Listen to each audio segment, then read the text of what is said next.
আদর্শ এগ্রো ফার্মের পক্ষ থেকে সবাইকে শুভেচ্ছা ও অভিনন্দন।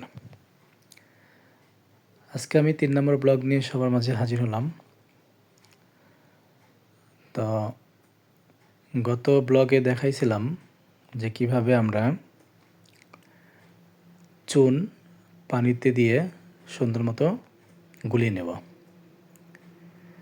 তো আজকের ব্লগে দেখাবো আমরা যে চুনটা গত পর্বে বা গত ভিডিওতে দেখাইছিলাম, যেটা আমরা প্রসেস করে নিয়েছিলাম, তো সেই চুনটা আজকে আমরা মাচায় প্রয়োগ করব। তো সবাই দেখতে পাচ্ছেন যে আমরা চুনটা আসলে কিভাবে মাচায় প্রয়োগ করতেছি। তো চুনটা যখন গুলে নিব তখন মাচায় প্রয়োগ করার আগ মুহূর্তে আমরা দেখে নিব যে আসলে চুনের পরিমাণ আর পানির পরিমাণ ঠিক আছে কিনা। তো আমরা অলরেডি চেক করে নিছি যে আমাদের পানির পরিমাণ এবং চুনের পরিমাণ ঠিক আছে।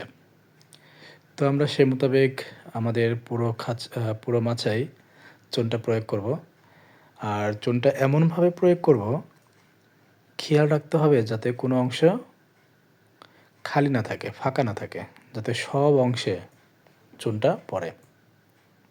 কারণ যেখানেই চুন পড়বে সেখানে যদি জীবাণু থাকে তাহলে সেই জীবাণু অবশ্যই ধ্বংস হবে, আর যদি ফাঁকা থাকে তাহলে কিন্তু জীবাণু ধ্বংস হবে না। তো আমাদের আলমগীর অলরেডি কাজে লেগে গেছে, সে অলরেডি মাচায় চুন ছিটাতে লাগছে। সে সবখানে যেখানে ফাঁকা আছে সেখানে একদম সমান করে সুন্দর মতো চারিদিকে চুনগুলো ছিটিয়ে দিচ্ছে। তো এখন যেহেতু চুনটা আমার ঠান্ডা হয়ে গেছে, সুতরাং এখন হাত দিয়ে বা হাত ভিজিয়ে চুনটা সুন্দর মতো ছিটানো যাবে। তো গত ভিডিওতে আমি আগেই বলেছি যে চুনের বহুবিধ ব্যবহার আছে। হ্যাঁ, তো এই খামার সেক্টরে চুনটা অতি আবশ্যকীয়, যা অবশ্যই প্রয়োগ করতে হবে।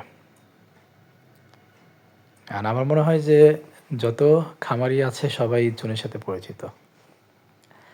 আমি শুধুমাত্র মাচার উপরে চুন ছিটিয়ে দিচ্ছি তা না, আমি মাচা চুন ছিটানো শেষ হলে আমি আমার আশেপাশে, অর্থাৎ আমার খামারের আশেপাশে যে এনভায়রনমেন্ট আছে সেখানেও কিন্তু আমি চুনগুলো ছিটিয়ে দেব, যাতে মাচার পাশাপাশি আমার বাড়ির সাইডে, মাচার সাইডে যে জীবাণুগুলো আছে সেগুলো ধ্বংস হয়।